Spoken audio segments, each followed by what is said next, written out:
अब रुख करते हैं मध्य प्रदेश का। मध्य प्रदेश अहम राज्य और इसकी भी कुछ वीआईपी सीट्स पर नजर डाल लेते हैं। सबसे पहले बात करते हैं विदिशा सीट की। देखिए चेहरे यहां पर खुद बयां कर रहे हैं कितने अहम है। बीजेपी से शिवराज सिंह चौहान तो कांग्रेस से प्रताप भानु शर्मा मैदान में है। देखिए बेहद अहम है। मध्य प्रदेश में मशहूर है शिवराज सिंह चौहान मामा के नाम से और करीब 20 साल बाद दोबारा विदिशा से चुनाव लड़ रहे हैं। 2005 में मध्य प्रदेश के मुख्यमंत्री बनने से पहले वे यहां से 5 बार सांसद चुने जा चुके थे और अभी यहां की बुधनी विधानसभा सीट से विधायक है।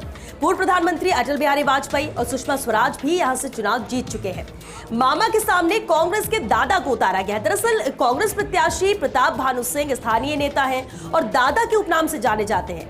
भानु 1980 और 1984 में 2 बार यहां से सांसद रह चुके हैं और इसलिए इस मुकाबले को भी दिलचस्प माना जा रहा है। जयती बिल्कुल श्वेता, और जब हम 93 लोकसभा सीटों का जिक्र करते हैं जहां पर आज चुनाव है लोकसभा की, उनमें से एक हॉट सीट है विदिशा की सीट और इसे हॉट सीट बना है यहां पर उतरे दोनों उम्मीदवारों ने। तो चलिए 2014 और 2019 के इतिहास को जान लेते हैं। 2014 में विदिशा लोकसभा क्षेत्र से सुषमा स्वराज बड़े चेहरे भारतीय जनता पार्टी के अपने वक्तव्यों के लिए जाने जाने वाली उन्होंने जीत दर्ज की थी 57.14% वोटों के साथ और हराया था उस समय कांग्रेस पार्टी के प्रत्याशी लक्ष्मण सिंह को 24.29% वोटों के साथ।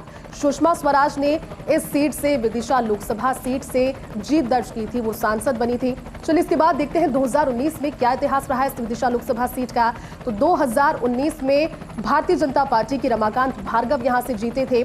वोट प्रतिशत उनका था 68.23% और हार का सामना उनके सामने करना पड़ा था कांग्रेस पार्टी के प्रत्याशी शैलेंद्र पटेल को, जिनका वोटिंग प्रतिशत था 27.99%, यानी कि लगभग 28% के करीब वोटिंग था। और एक और रमाकांत भार्गव जिन्होंने बड़े अंतराल के साथ 68.23% के साथ 2019 के लोकसभा चुनावों में इस सीट पर विदिशा सीट पर जीत दर्ज की और कमल का फूल खिला इस पर। श्वेता बिल्कुल, और विदिशा के बाद मध्य प्रदेश की अगले हॉट सीट है गुना। बेहद अहम सीट है। कैंडिडेट पर नजर डाल लेते हैं। देखिए यहां से बीजेपी से कैंडिडेट ज्योतिरादित्य सिंधिया है और कांग्रेस से राव यादवेंद्र यादव है। ये बेहद अहम सीट है। ज्योतिरादित्य सिंधिया एक बार फिर अपनी पारंपरिक सीट से ही चुनाव मैदान में है। 2019 में अपने पूर्व सहयोगी केपी सिंह से चुनाव हार गए थे, हालांकि तब वो कांग्रेस में थे। वहीं कांग्रेस ने सिंधिया परिवार के राजनीतिक विरोधी राव यादवेंद्र सिंह को इस बार मैदान में उतारा है। राव 2023 तक भाजपा में थे और उनके पिता मुंगावली सीट से 3 बार भाजपा के विधायक भी रहे हैं।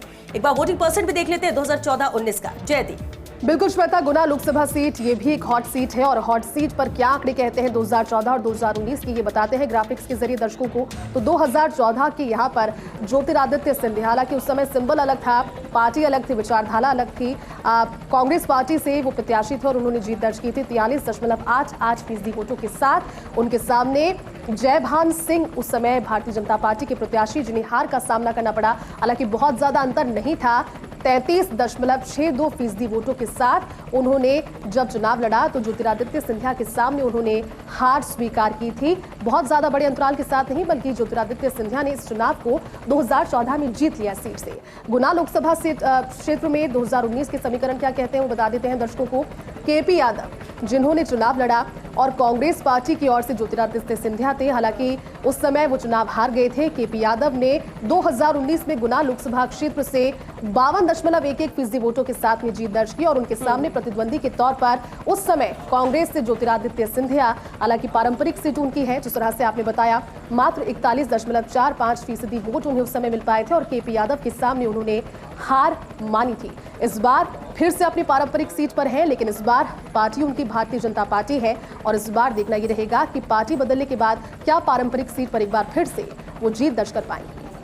बिल्कुल, और मध्य प्रदेश की अगली अहम सीट का रुख कर लेते हैं और ये सीट है राजगढ़ की। चलिए कैंडिडेट देखते हैं। रोडमल नागर बीजेपी से यहाँ पर कैंडिडेट है तो कांग्रेस से दिग्विजय सिंह यहाँ से कैंडिडेट है। राजगढ़ सीट बेहद अहम है। कैंडिडेट की बात कर ले तो दिग्विजय सिंह करीब 32 साल बाद दोबारा राजगढ़ सीट पर वापसी की है उन्होंने।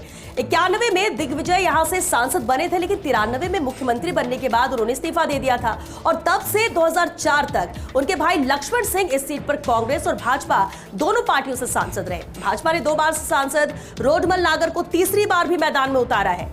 पिछले 2 चुनावों में आसानी से जीत हासिल करने वाले नागर के लिए इस बार चुनौती कड़ी रहेगी। दिग्विजय सिंह यहां पर कड़े मुकाबले में नजर आते हैं।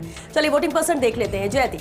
बिल्कुल श्वेता, राजगढ़ सीट जिस पर 32 साल के बाद वापसी की है दिग्विजय सिंह ने, चलिए जानते हैं 2014 और 2019 का क्या वोटिंग पैटर्न रहा, मतदाताओं का रुझान कैसा रहा। बीते 2 लोकसभा चुनावों में 2014 का वोटिंग फीसदी जीत दर्ज की रोडमल नागर ने, जो एक बार फिर से प्रत्याशी है भारतीय जनता पार्टी के प्रत्याशी, और 47.35% वोटों के साथ में उन्होंने 2014 के लोकसभा चुनावों में ये उनके प्रतिशत थे, मत प्रतिशत उनके सामने हार का सामना करना पड़ा था। उस समय नारायण सिंह को 29.2% वोटों के साथ में 2019 पर पहुंचते हैं, क्योंकि लगातार रोडमल नागर यहां से जीतते हुए आ रहे हैं। 2019 में 65.37% भारतीय जनता पार्टी के प्रत्याशी सेम रहे रोडमल नागर, जिन्होंने 65.37% के साथ में चुनाव लड़ा, और मोना सुस्तानी उनके सामने कांग्रेस पार्टी के प्रत्याशी, जिन्हें मात्र 31.17% वोट मिल पाए। यहां पर कांग्रेस की जमानत उस समय जब्त हुई थी और ऐसे में वोट प्रतिशत और जो हार का अंतर था वो बड़ा रहा।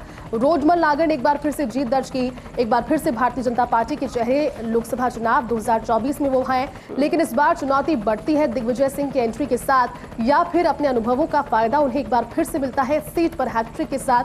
ये देखने वाली बात होगी।